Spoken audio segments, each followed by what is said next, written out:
Saudações, aqui é Roberto Giovanaz, diretamente dos estúdios Alma, e começa agora mais um Diálogos de Cinema, o podcast do ecossistema audiovisual Região Sul.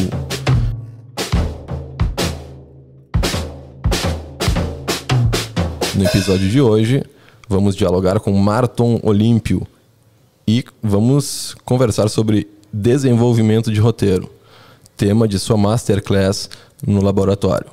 Marton, conta para nós um pouco da tua história, da tua trajetória. Seja muito bem-vindo. Obrigado. Para mim é um prazer estar aqui conversando com você. E é engraçado, né, que essa pergunta sempre... geralmente a gente acaba caindo na história, né, pregressa, né, mas eu acho que a trajetória, de uma forma geral, ela está acontecendo ainda, né? Porque cada momento assim é um momento novo, é um passo novo. Eu estou aprendendo muito ainda. Eu acho que o grande barato do trabalho com cinema é que você sempre aprende. Às vezes você tem certezas absolutas que um filme, uma série que você escreve, uma frase que te dizem te muda muita coisa. Mas, enfim, eu comecei o meu interesse por cinema muito novo.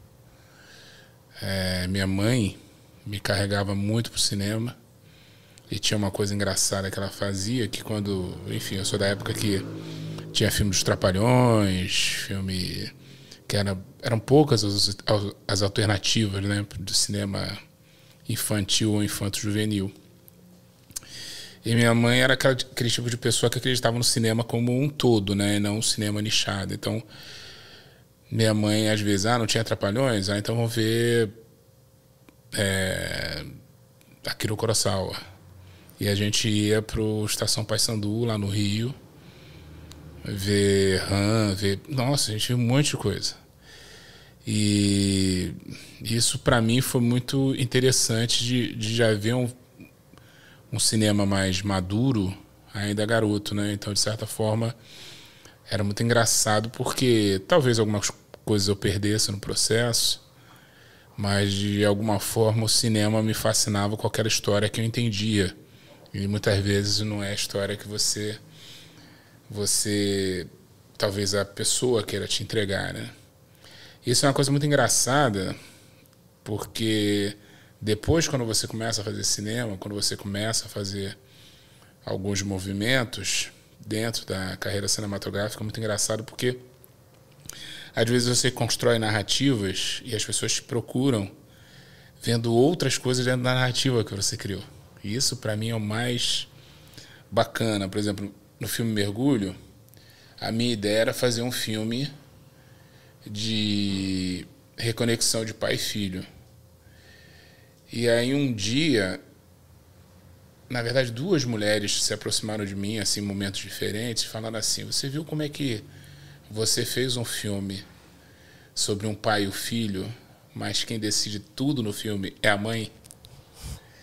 E é muito louco isso, porque as pessoas viam coisas, as pessoas pensavam que os personagens tinham morrido, as pessoas davam outras interpretações, que isso eu acho que é o grande barato do cinema.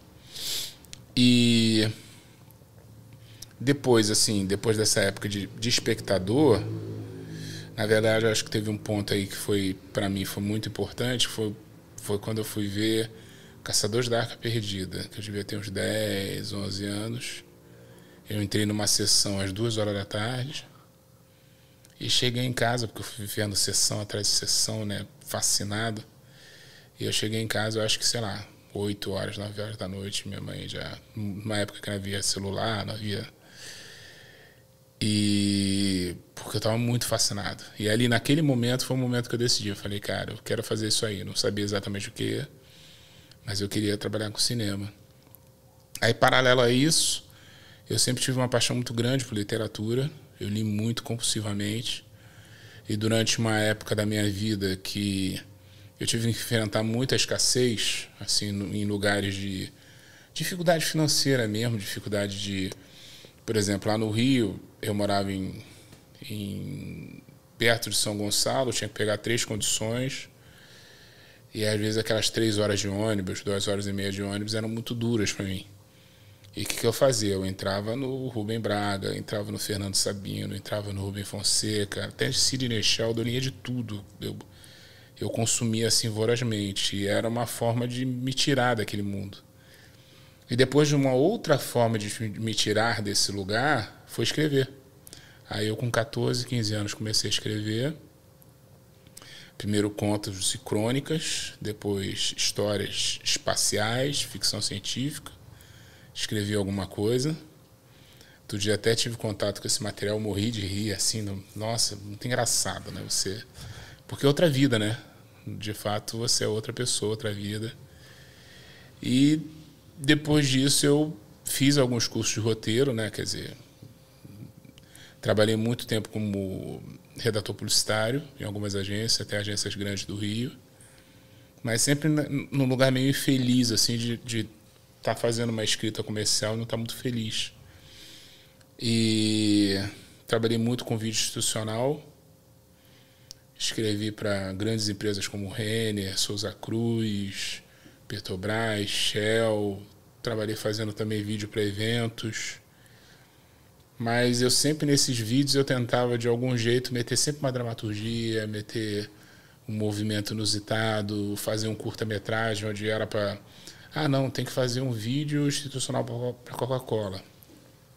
Eu transformava aquilo num curta-metragem, com uma história de começo, meio e fim. E isso, para minha surpresa, começou a me dar mais fôlego no mercado.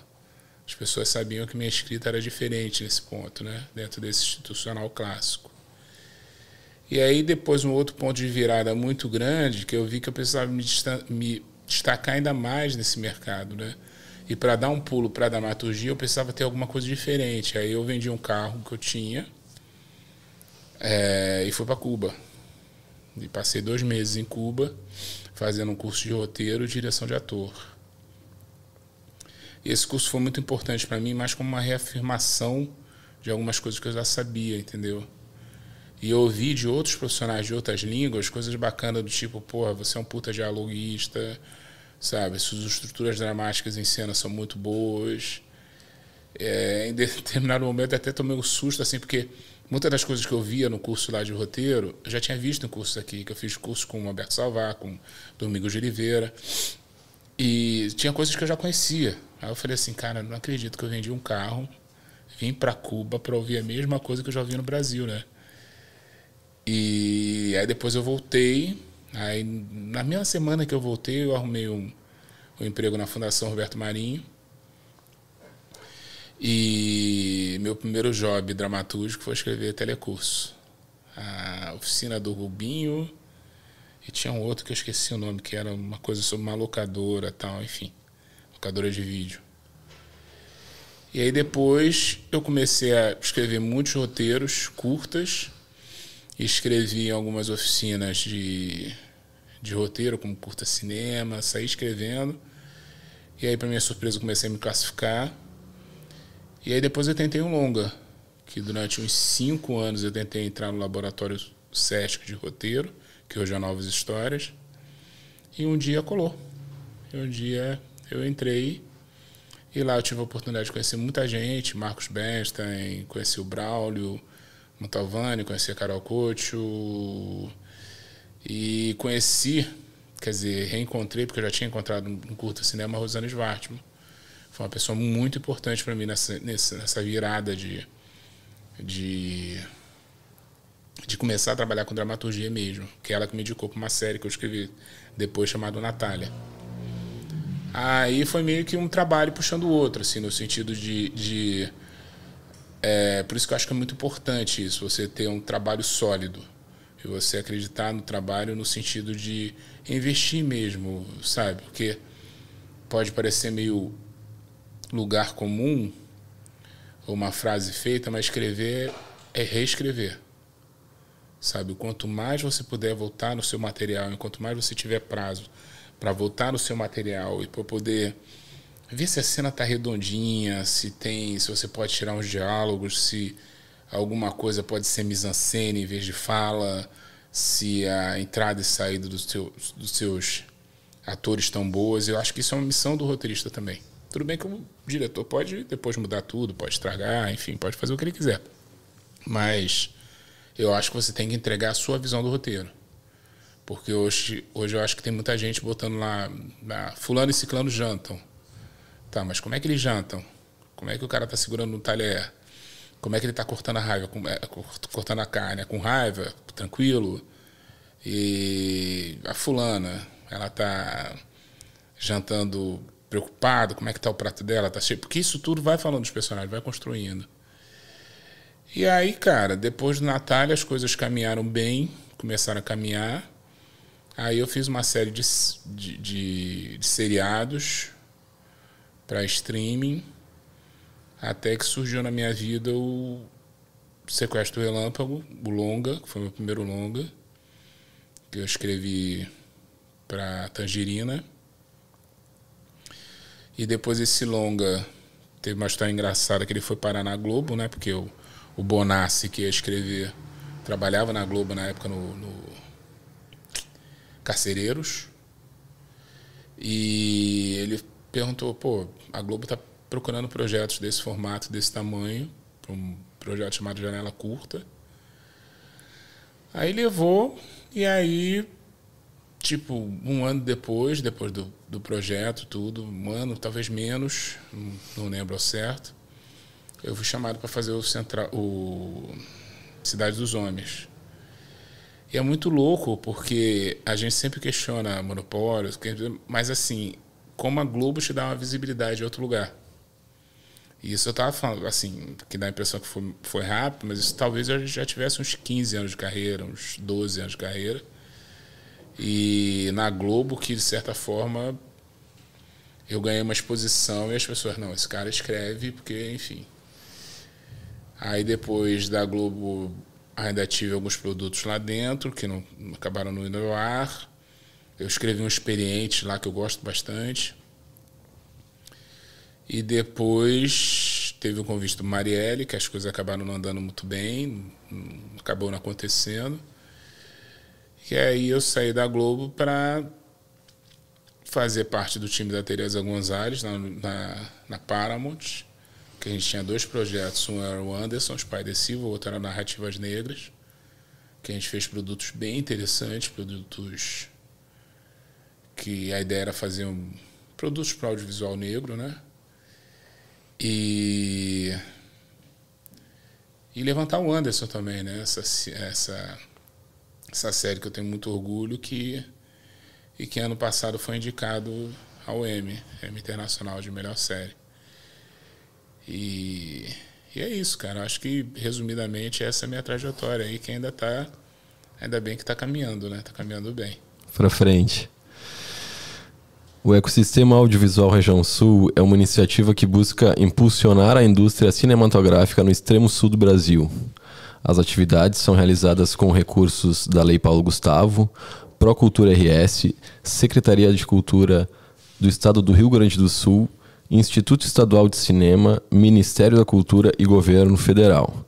O Ecossistema ARS é uma realização Campos Neutrais, Produções e Cursos de Cinema da Universidade Federal de Pelotas.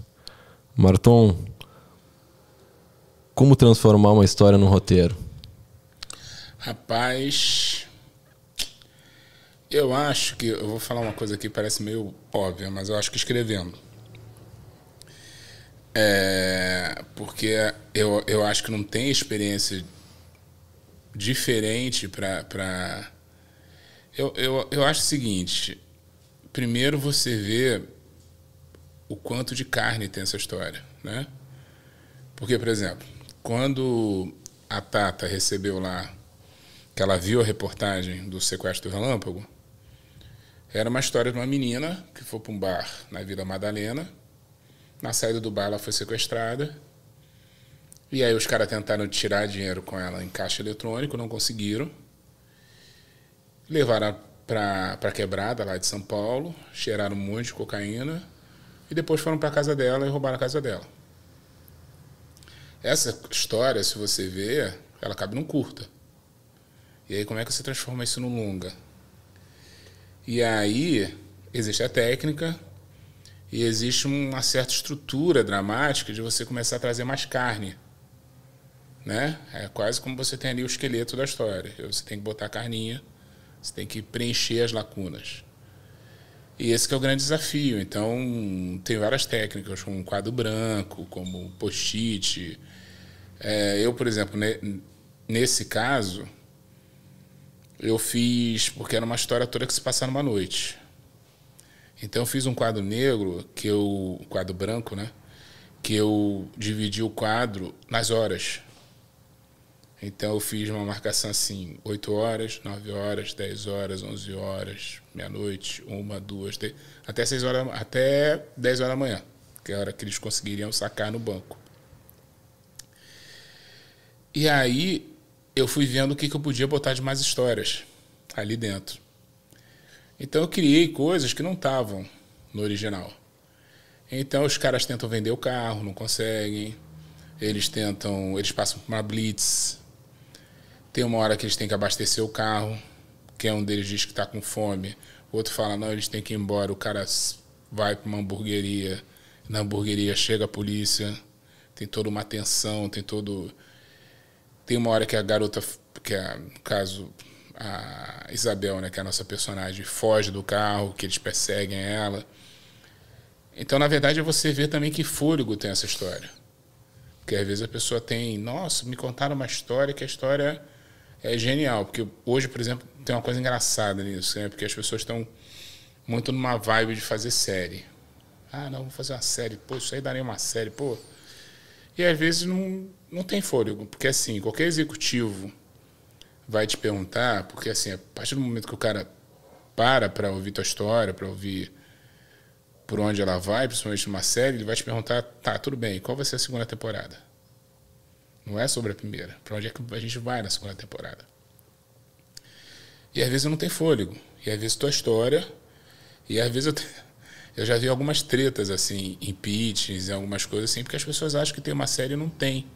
Porque, na verdade, elas estão empurrando a história, tentando arrumar a história para a história que não tem. Às vezes a história está se esgotando ali.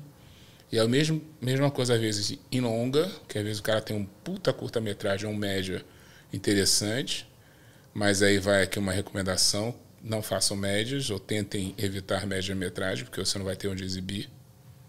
A gente não tem nenhum suporte, a gente não tem festival, os festivais são muito poucos. Mas eu acho que é isso, cara.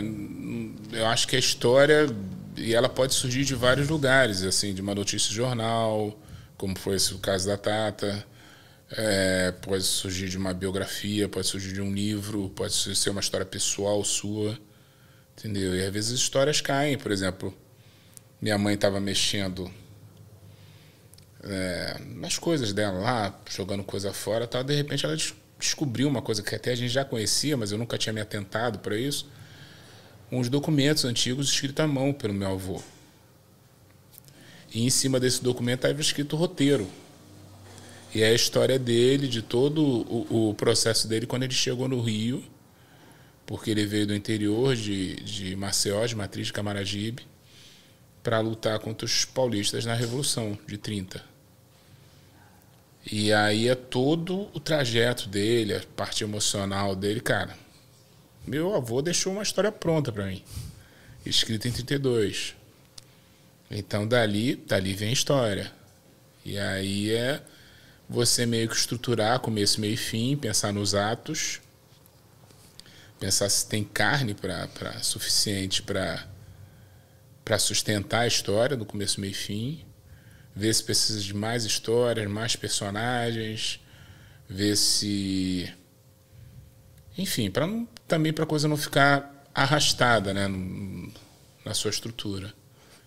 Eu acho que basicamente é isso, cara. Eu acho que as histórias estão em todos os lugares que você menos espera tem história. E eu acho que tem um momento assim que o roteirista, que o criador, ele parece que uma chavezinha liga e você começa a observar as coisas assim, putz, isso aqui daria uma história. Isso aqui... Porque também tem aquilo, né? Aquela pessoa que isso vai acontecer de forma mais recorrente. Cara, preciso te contar um negócio que daria um filme. E você às vezes ouve a pessoa 15, 20 minutos e fala, cara, isso não daria um filme.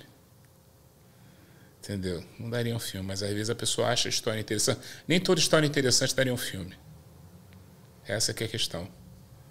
Porque às vezes uma história até desinteressante dá um filme melhor do que uma história interessante. Que às vezes você acha uma história engraçada, tal, mas é uma anedota, daria um conto, daria uma crônica, mas não uma história em si, entendeu? Eu acho que é isso. E como é que é o Marton criando? Escrevendo todo dia, escrevendo horas por dia, como é isso? Cara, eu sou meio anárquico nesse ponto. Eu já vi que eu tento ter um processo criativo, mas meu processo criativo, às vezes, ele me engana um pouco, né? Porque eu tento... Lógico que alguns métodos eu sigo. Por exemplo, eu sempre conto para as pessoas, hoje mesmo eu contei, sobre meu professor lá, uma aula que eu tive com o Hugo Mois, que é um cara que tem até um manual muito interessante de formatação de roteiro. E um dia eu estava reclamando lá na aula dele que eu não tinha tempo para escrever e tal, e ele me fez uma provocação. Ele perguntou: quantas páginas você escreveria em 15 minutos? Porque 15 minutos todo mundo tem para escrever por dia. E eu falei para ele: cara, 2. Aí ele falou: cara, se você escrever 3, no mês você tem um longa-metragem. E é sobre isso. Eu tenho um goal, uma meta a cumprir, e tento fazer isso. E geralmente eu negocio esses prazos. Então, se eu tenho um mês e preciso escrever 90 páginas, eu sei que é 3 a 4 páginas por dia para eu ter um tempinho de revisar. Às vezes você faz mais, às vezes você faz menos. Né? No dia que você faz menos, você sabe que no dia seguinte você tem que fazer mais. E esse processo de autogestão é muito importante. Mas eu acho que o mais importante de tudo é se divertir, cara. Porque eu acho que se você não se divertir com aquilo que você está escrevendo, e quando eu falo de diversão é desde a emoção, desde o choro até a risada, porque se você não se emocionar com aquilo que você está escrevendo, ninguém vai se emocionar. Ninguém vai se emocionar. Não adianta ser técnico, ser cartesiano, falar assim, não, porque eu fiz aqui, contei os beats. Eu sempre brinco com isso, dizendo que eu não conto beat, eu conto história. Porque às vezes você fica... Por exemplo, o Anderson mesmo. O Anderson, cara, foi um roteiro que eu fiz, do piloto, e eu fiz quase todo numa largada só. Assim, tudo bem que a gente tinha uma escaleta muito bem montada, tal, mas algumas coisas eu subverti. Mas tem muita gente que comenta comigo: nossa, os beats do piloto do Anderson estão certinhos. E eu falo: não em momento nenhum, sabe? Porque eu não acredito nessa escrita cartesiana. Você vai botar, não, tem uma fórmula aqui, que aqui 5 páginas, 3, não. Eu estava escrevendo um road movie e geralmente tem essa linha de raciocínio. Eu estava achando que as minhas personagens estavam demorando muito para chegar na estrada, né? E road movie tem que ser um filme de estrada. E minhas personagens, se eu não me engano, estavam com 25 páginas para chegar. Aí eu falei: cara, eu vou ver 2 road movies aqui que eu gosto bastante. Um Central do Brasil e outro Pequena Miss Sunshine. E é impressionante porque a Pequena Miss Sunshine, por ser o cinema estadunidense, né, apesar de fingir um pouco ali que é filme independente, mas não, é um filme estadunidense, Pequena Miss Sunshine com 10 minutos, assim, é muito by the book, assim, é muito certinho. Com 10 minutos eles estão na estrada. Apresentam todos os personagens, apresentam o conflito e estão na estrada. O Central do Brasil são 45 minutos. E a gente, quando fala desses 2 filmes, lembra os 2 filmes como road movie. Só que o Central do Brasil tem 45 minutos antes deles caírem na estrada. E funciona os 2. Porque não é sobre beat, não é sobre técnica, não é sobre marcação, é sobre emoção. Quem está escrevendo ali está sentindo emoção. Pô, os personagens estão fascinantes, as pessoas estão se entregando, a história está boa, a história está funcionando, então vai nessa. Então, assim, não tem essa marcação cartesiana. Porque se tivesse essa marcação cartesiana, se tivesse uma fórmula bem sucedida, todo filme de Hollywood faria sucesso. Todo. E eles ganham no excesso. Eles fazem muito filme e, na minha opinião, hoje estão acertando pouco. Para a quantidade de filme que eles fazem, estão acertando muito pouco. Porque é muito filme. É uma indústria que faz muitos filmes por ano. Muitos, a gente nem imagina. Se ano passado a gente fez 150 filmes, mais ou menos, imagina quantos filmes um americano não fez. Então eles acertam pela quantidade. Porque, na verdade, se fosse uma fórmula pré-estabelecida, nossa, todo mês tinha um blockbuster americano acontecendo. Todo mês a gente estava vendo um Poderoso Chefão, estava vendo Pequena Miss Sunshine, estava vendo um filme de sucesso. E que a gente vê que tem muita coisa ruim, né? Você abre Netflix, abre uma Amazon, tem muita coisa ruim. Sabe? É porque é foda também. Quando eles acertam bem, né? Mas é isso. Esse conteúdo foi gravado aqui nos Estúdios Alma e faz parte do Laboratório Audiovisual Região Sul, uma incubadora que desenvolve projetos audiovisuais ambientados no extremo sul do Brasil. Se gostou do episódio, compartilhe nas redes sociais ou envia para alguém que também pode gostar. E segue a gente em @audiovisual Região Sul. Obrigado e até a próxima. Até. Foi bom?